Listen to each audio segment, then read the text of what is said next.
Entrevista central en Info 24. Otra mirada a la actualidad.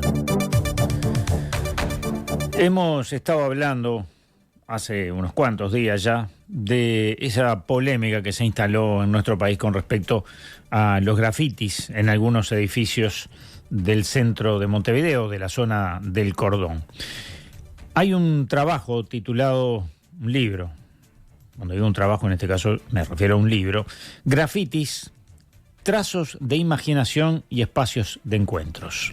Es de Pedro Russi, doctor y máster en comunicación de Unicinos, Brasil, doctorado en filosofía de la Universidad de Navarra, España, docente e investigador de la UDELAR, CENUR, Litoral Norte, Departamento de Ciencias Sociales, línea de investigación, medios, discursos y apropiaciones sociales, investigador del Sistema Nacional de Investigadores de la Agencia Nacional de Investigadores del Uruguay, la ANI, coordinador del grupo METIX, modos epistemológicos, debí decir, teorías interdependientes y complejidad social de la UDELAR, director del Centro Internacional de Semiótica y Comunicación, CISECO, integrante de la Directoría de InvestigaUY, Asociación de Investigadoras e Investigadores del Uruguay. Ya hemos conversado con Pedro a propósito de otros temas y le pedimos que hiciera una síntesis de este libro, porque no nos daba el tiempo de abordarlo en su totalidad, y nos hizo una síntesis muy sintética.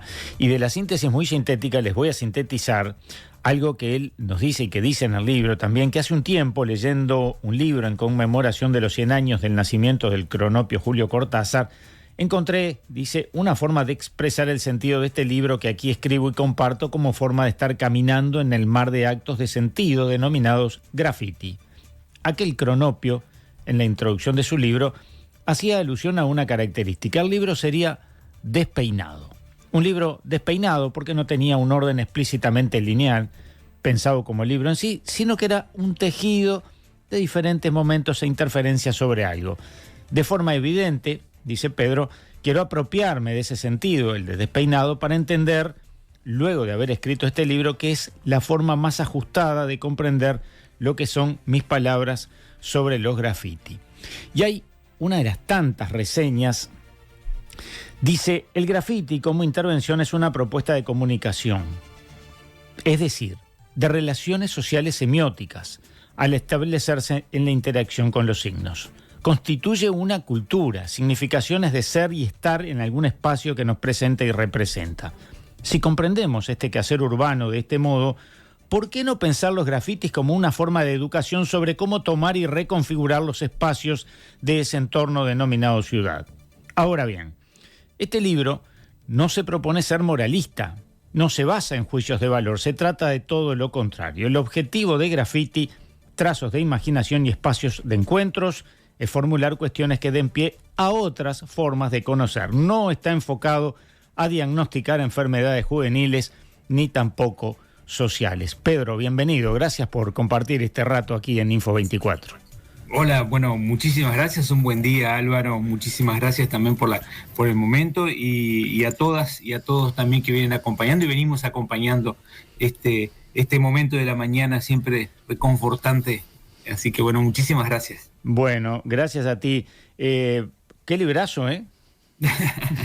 Bueno, es todo un desafío, ¿no? Un desafío como libro, bueno, pero también en el tema de esta discusión, ¿no? En esta síntesis sintética que hacías. Y es un desafío porque es plantear no solamente el desafío por un tema que está ahí cotidianamente, sino también por el desafío también de plantear otras miradas frente a esto, ¿no? Yo creo que vos lo resumías muy bien y es un mirar de otra forma, salir de la dicotomía, ¿no? De lo bueno o lo malo que nos lleva a una discusión moral, por decir una forma, y de lo lindo o lo feo, que nos lleva a una cuestión estética muy de la dicotomía, y es entrar a poner otras miradas sobre esto que nada tiene que ver con justificar o no justificar, sino la posición que tenemos para problematizar esto y otros, ¿no? En este caso estamos hablando de lo que aquí en este territorio se denomina como graffiti, ¿no? Porque en otros países hay una una forma de diferenciarlo, como en el caso de Brasil, es uno de los Eso países... te iba a pedir que nos dijeras cómo se conoce en Brasil este fenómeno.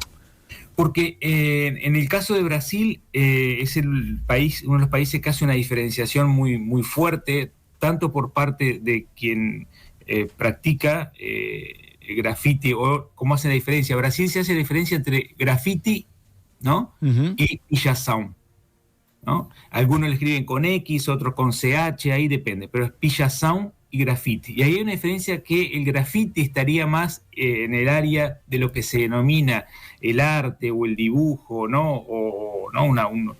La mezcla con el mural, que también es otra cosa, pero el graffiti estaría ahí, y la pillação, que sería más el trazo, ¿no? Más el trazo en el sentido de lo que está escrito, ¿no?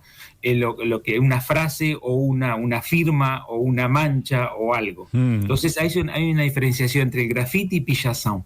Y esa distinción entre graffiti y pillação no solamente es una cuestión de definiciones, sino también un lugar social y un estatus social. Quien hace pillação sería de un estatus, de una clase social más baja. No estoy diciendo que yo diga eso, lo que la diferenciación que se hace, ¿no? A nivel del discurso social, ¿no? Alguien que no sabe dibujar, alguien que no sabe, sino que simplemente hace una marca, y el graffiti estaría más en el ámbito del arte, en el ámbito de una clase social, un estatus social más que clase, más alto, más estéticamente más aceptado, ¿no?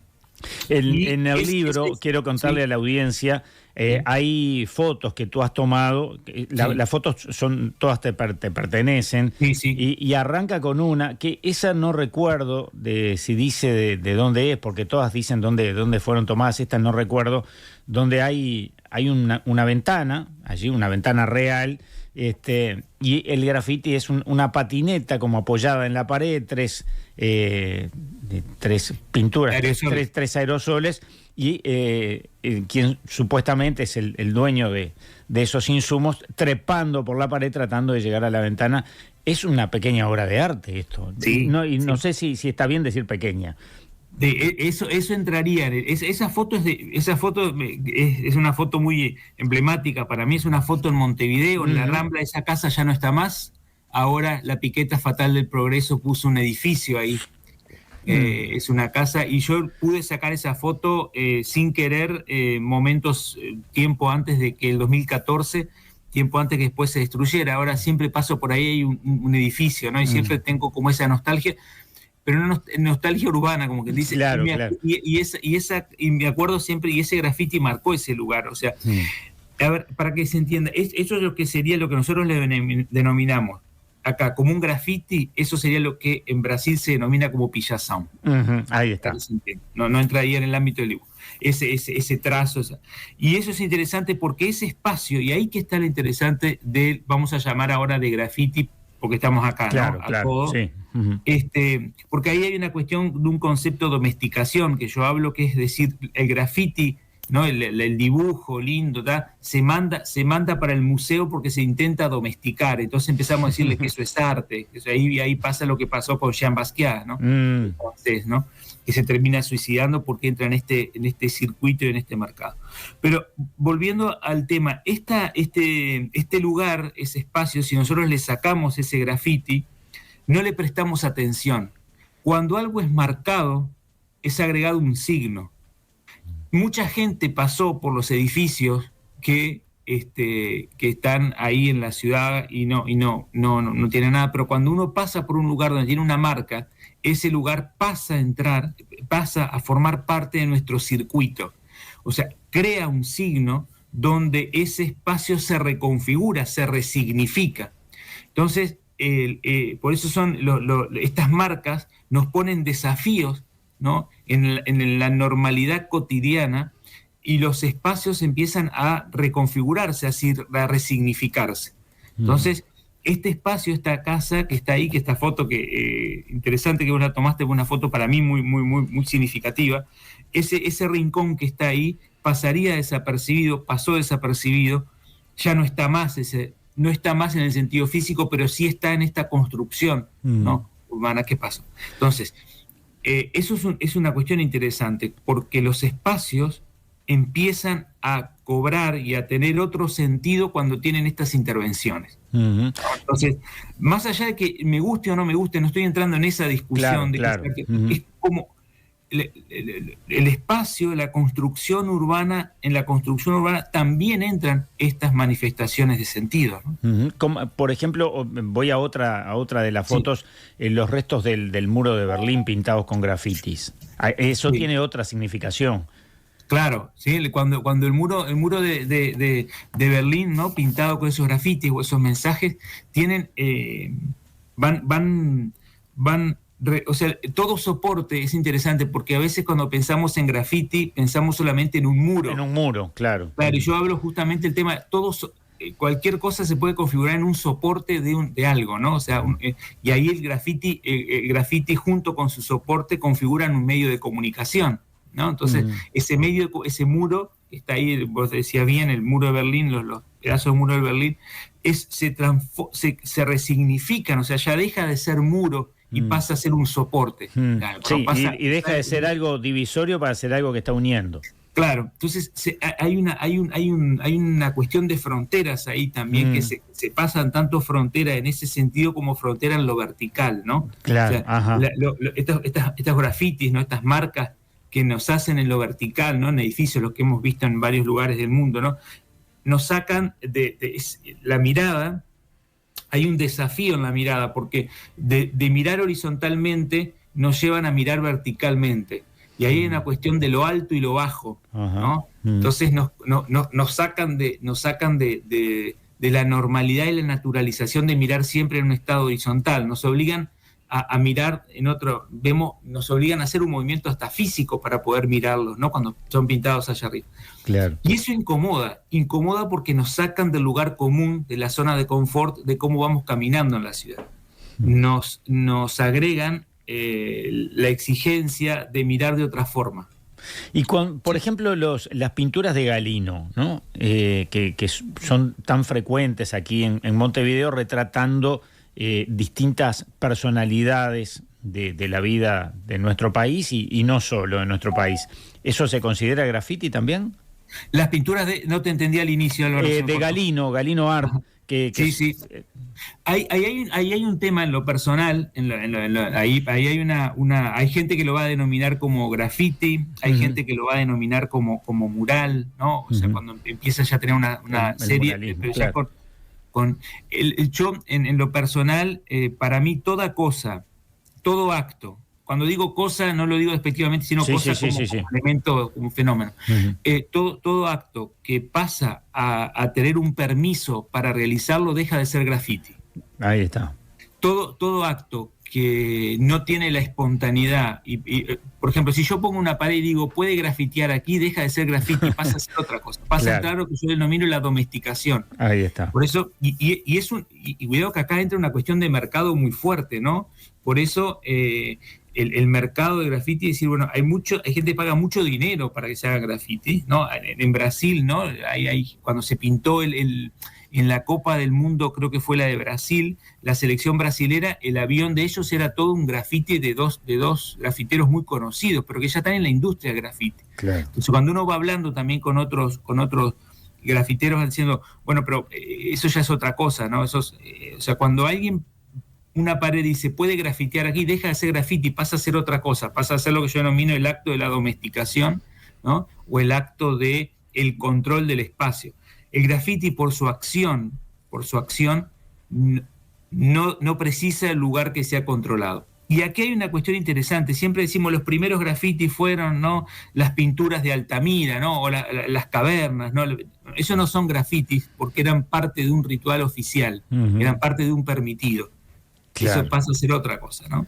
Los grafitis eran las marcas que aparecían en Pompeya, ¿no?, que aparecían en los lumpanares, ¿no?, lo que serían los antiguos lugares de prostitución, ¿no?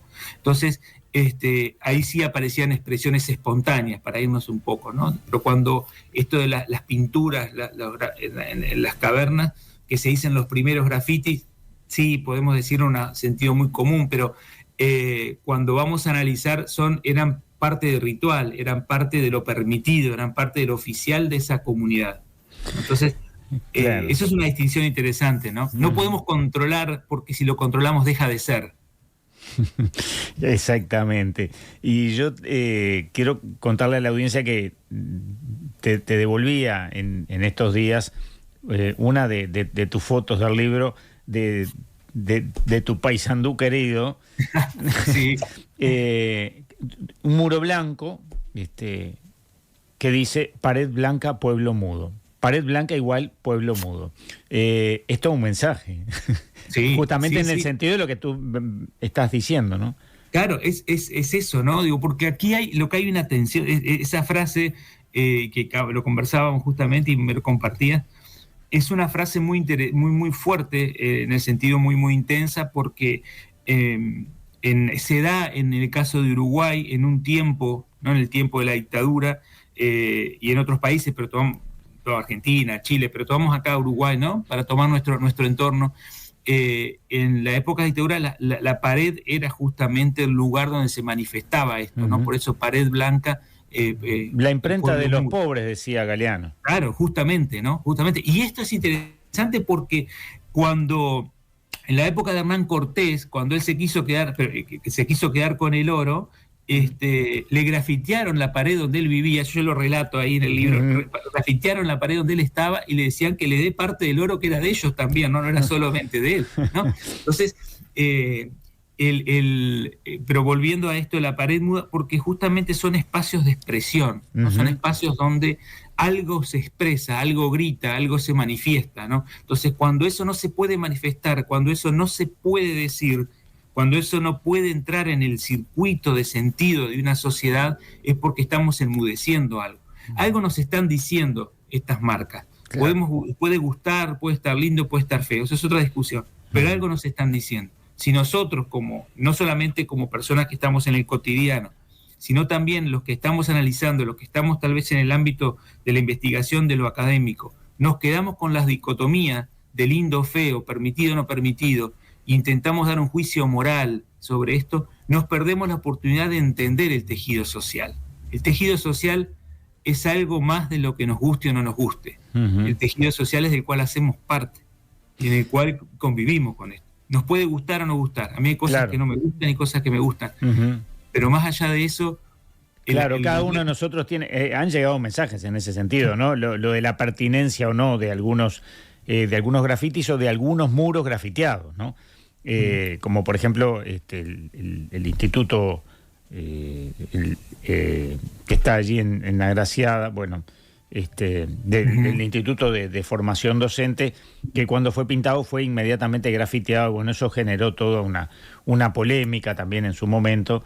Pero quería irme para seguir en esa línea que tú nos venías comentando. Otra de las fotos, que no sé de dónde es, obviamente que en Brasil, Picasso não pillaba.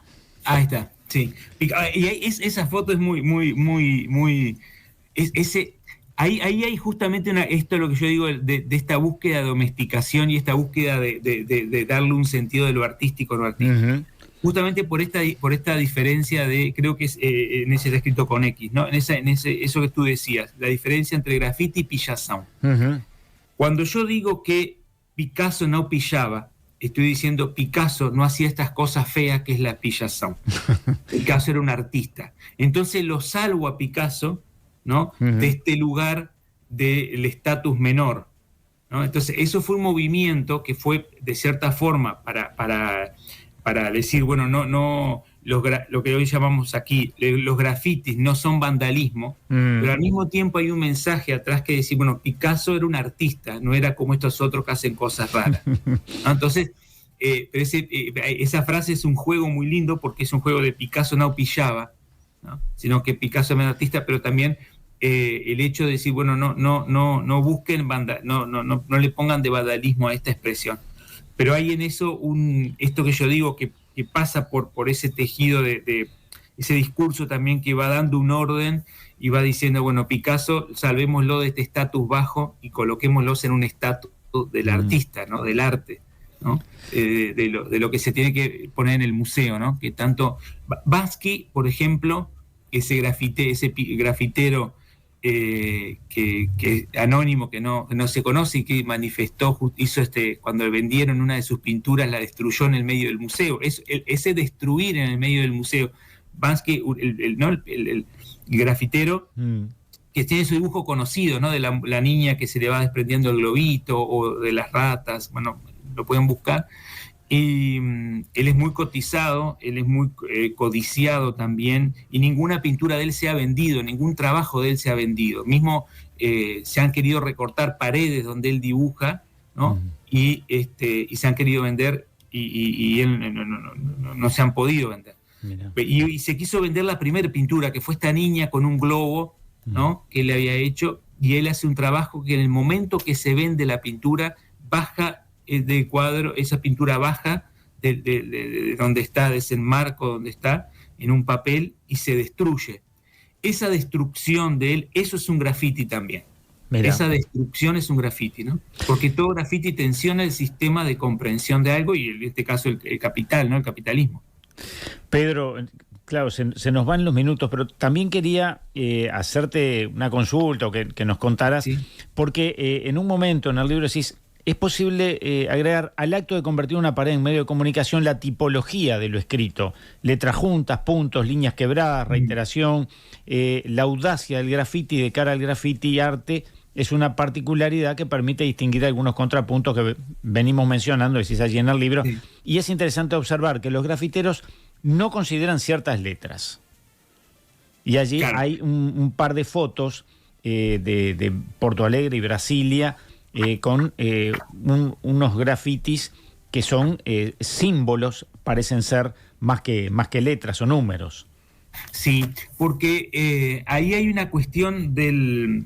Hay un elemento de el poder de decisión de si yo te incluyo o no te incluyo en esta lectura. Uh-huh. Claro que tienen sus trazos, y los trazos diferencian los autores, ¿no? El trazo depende del trazo, o el nombre, o la marca que hago, o el tipo de letra que hago. Yo he encontrado las mismas letras en Brasil que en Costa Rica, ¿no? Los mismos dibujos, ¿no? Eso es interesante. No solamente dibujos que son de forma internacionalizada, como el skate, ¿no? Sino justamente... porque eso tiene que ver mucho con su origen, en este caso ese dibujo, ¿no? del hip hop y esto. Pero yendo a lo que me decía, hay trazos que son distintivos de las autorías, muy bien.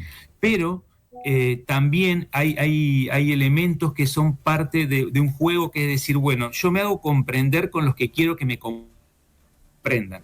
Hay frases que las puedo poner para que las comprenda cualquiera, que es la frase que nosotros conocemos, podemos pasar y leer. Claro. Pero hay frases o códigos que hago para marcar el poder de que si yo te quiero fuera o dentro de esto. Uh-huh. Yo marco el circuito con quien quiero dialogar, con quien quiero conversar. Y para algunos los coloco como personas que están dentro, y en otros los creo la situación del outsider. Nos colocan en la situación de que muchos de esos grupos sienten, o muchas de esas personas sienten, frente al otro tejido social. O sea, la configuración de decir, bueno, yo quiero que me entiendas o no. Entonces hay un juego de eso, y hay códigos que son también entre los determinados grupos o entre los determinados individuos. Pero la distinción, alguien que hace esas letras que no se entiende, también puede escribir una frase para que se entienda, y ahí viene el juego, ¿no? Bueno, yo quiero que acá se entiendan ciertas cosas, estoy hablando para un cierto grupo, y no para todos, ¿no? Claro. En ese sentido también la letra tiene que ver ahí de una forma importante en eso, ¿no? Bueno, se nos fue el tiempo, Pedro, y seguramente tú te interesa redondear de alguna manera esta charla. Yo sé que hay muchísimas cosas que han quedado afuera, como por ejemplo, bueno, esa cartelería de que uno va arrancando el pedacito con el teléfono, por ejemplo, que está allí también en el libro. En fin, muchas cosas, pero una síntesis tal vez quieras tú hacer. Yo creo que tal vez la síntesis es esto, ¿no? El graffiti, trazos de imaginación y espacios de encuentro. Yo creo que el desafío es relacionarnos con esto, tratar de salir del me gusta, no me gusta, del sucio, limpio, del bueno o malo, de lo lindo, lo feo, y empezar a relacionarnos no solamente con estas cosas, con otras cosas. Por ejemplo, las personas que duermen en la calle son un graffiti. Uh-huh. Las personas que duermen en la calle son un graffiti. Pero un graffiti en este sentido de tensionar. O sea, tenemos que problematizar estas cosas para que nos permitan pensar de otra forma y no encajarlos en una dicotomía, sino decir, bueno, ¿qué nos está pasando? ¿Qué pasa como tejido social? ¿No? Entonces, una síntesis en este sentido de decir, bueno, estos son trazos también de formas de imaginar la ciudad, de imaginar los espacios urbanos, de imaginar los tejidos sociales. Son espacios de encuentro, son una invitación a mirar de otro lugar, de otra forma, ¿no? Y me parece que mirar de una forma dicotómica y no abrir en esta complejidad de mirar, nos lleva a una reducción de las diferentes manifestaciones, ¿no? Uh-huh. Y de diferentes tipos de grafitis que hay, que no solamente son los que están en las paredes, ¿no? Y cuando digo grafiti, digo estos signos que nos llevan a mirar de otra forma, desafían a mirar de otra forma donde estamos, nos sacan de la naturalización, ¿no? Totalmente. Si te cuento la cantidad de mensajes con contenido que nos va llegando, es impresionante porque daría para 2 programas más, ¿no? Sí. La gente que duerme en la calle es un grafiti terrible y feroz de la miseria y el desamparo, nos dice alguien por acá. Contenido fuertísimo. Sí, totalmente. Entre otros, ¿no? Entre otros que nos llegan. Pedro Russi, te menciono nuevamente porque hay quienes se engancharon tarde y me preguntaban con quién era que estábamos conversando de este tema tan interesante. Una vez más, un placer haber conversado contigo, Pedro. Gran abrazo y nos reencontramos pronto.